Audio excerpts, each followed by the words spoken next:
Dans notre approche conceptuelle, finalement, nos croquis de conception ont démontré effectivement d'une manière un peu BD, c'est-à-dire un peu exagérée, la topographie finalement de Montréal qui, avec le Mont-Royal et le plateau Mont-Royal, descend finalement jusqu'au Vieux-Montréal, jusqu'aux portes des fortifications de des anciennes fortifications de Montréal, et qui, lorsque les deux se rencontrent, finalement crée effectivement une déformation topographique. Et c'est cette nouvelle topographie-là qu'on a voulu finalement être au centre finalement du projet.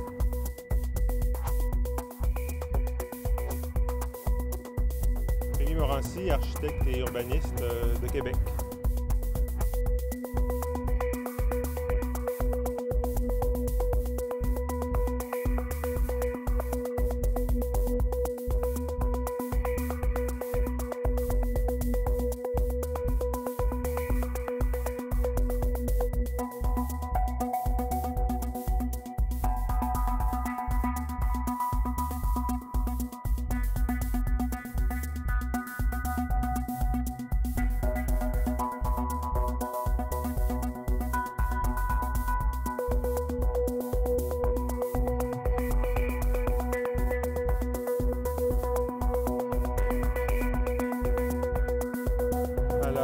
Cinétique tectonique, c'est la rencontre essentiellement de deux quartiers, du Vieux-Montréal et de la ville contemporaine, et donc de créer un espace pour susciter les rencontres aussi des êtres humains, des personnes, des activités.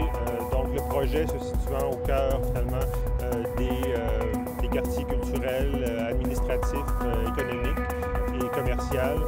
On a voulu vraiment créer un endroit qui était très dynamique, mais qui suscitait également la cinétique, donc le déplacement des gens et la rencontre des gens. Poser la question à savoir, est-ce qu'on prend l'entièreté du site disponible? Parce qu'au niveau du concours, c'était pas très clair à savoir quelle zone d'intervention on devait privilégier. Et on a comme senti, dans le fond, qu'on nous offrait l'opportunité de pouvoir intervenir d'une façon très large, donc du Palais des Congrès jusqu'à la station Champ de Mars en tant que telle. Donc nous, on a saisi cette opportunité-là et on a fait en sorte d'opérer, de faire un choix, à savoir est-ce qu'on construit ou pas. Et on a choisi effectivement de construire en partie, donc dans la partie ouest, vis-à-vis le centre des congrès, dans le sillon finalement de l'autoroute Ville-Marie.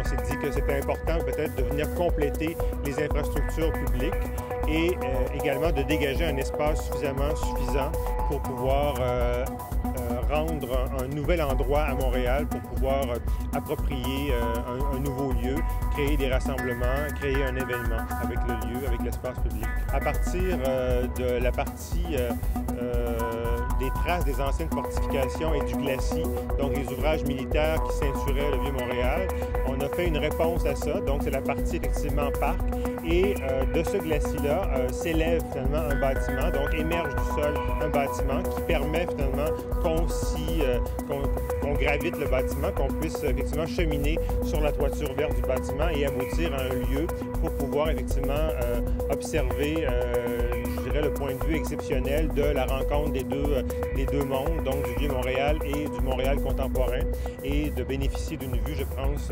presque, on soupçonne aussi imprenable qu'on peut l'avoir à partir du Mont-Royal.